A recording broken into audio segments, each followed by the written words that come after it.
Hey everybody, it's KidLot404 once again back with some more Mario Kart 7 racing gameplay. I've been really enjoying this game.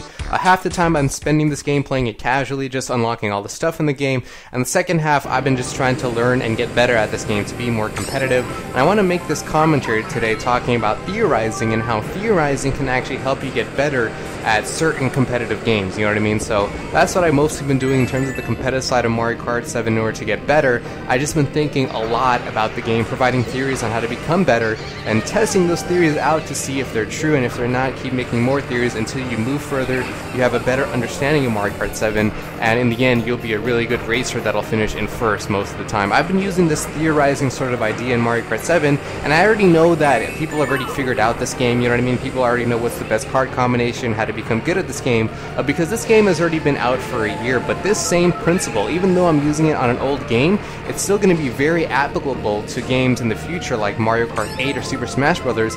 Because those games are going to be new, nobody's going to know at all how to become good at those games, so therefore this approach of theorizing is still going to be important for those future games if you want to become good straight off the bat that way. So that's what I've been doing here in Mario Kart 7, and I'm going to give you guys an example of how theorizing can help you get better. So, you know, when you think about Mario Kart is a racing game, and the name of the game is to go to the finish line as fast as possible to be in first place. So you have to think of the variables that govern how to be the best racer, right? What makes you finish the fastest in Mario Kart? What are the variables that govern that stuff? So right off the top of my head, I can think of two variables. The first one is map knowledge.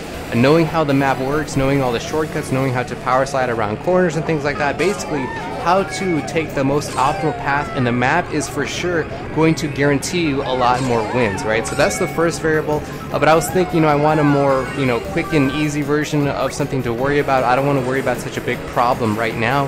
I'll think about that later, but I know for a fact that knowing the maps well is going to be a very important variable in the game, but I'll worry about that stuff later. So I was like, okay, I'll worry about that stuff later.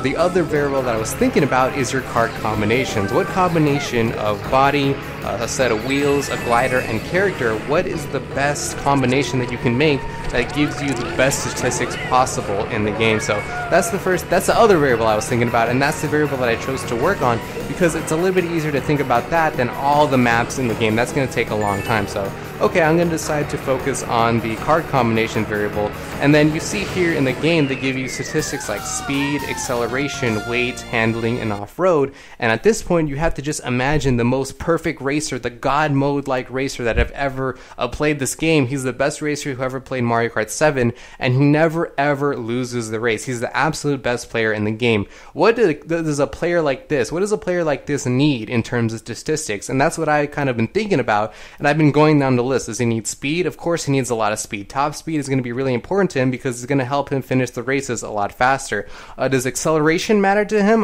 Probably not so much because, he's very rarely going to ever come from a standstill to go to top speed because he's very rarely going to stop, you know what I mean? He's going to always take his corners perfectly. He's never going to hit a wall and then stop, and also he's never going to hit a banana and stop. So acceleration is not going to be that important to him. So you go down the list, okay, this is important, this is not important, this is important, this is not important, till you come to an overall conclusion of what is the most important stat in the game. And that's what I've done. So I've theorized, and you theorize by basically making assumptions and coming out with a statement, and then you test that statement. So my statement says, okay, top speed is going to be the most important stat in Mario Kart 7. Now it's time to go to time trials and test it out. I picked a kart with a very minimal speed versus a car with a lot of speed. I tested it out on a big straightaway, and it seems like in this game, top speed, the difference between speed in karts is massive. You go a lot faster if you have a kart that has a really high rating for top speed rather than a kart that does not. So that's kind of like, okay, now you know more about the game. You know how to play the game. You know important information about the game.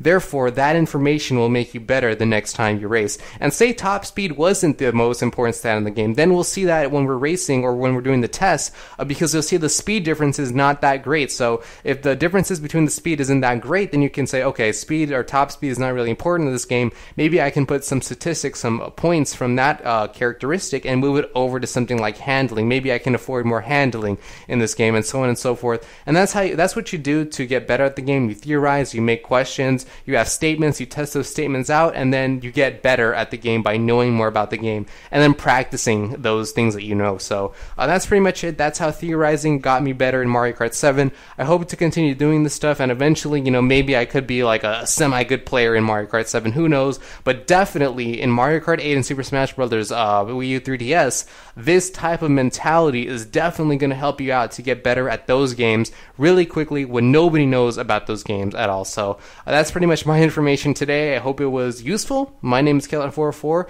and I'll come back to you guys with some more Mario Kart 7 racing. Peace.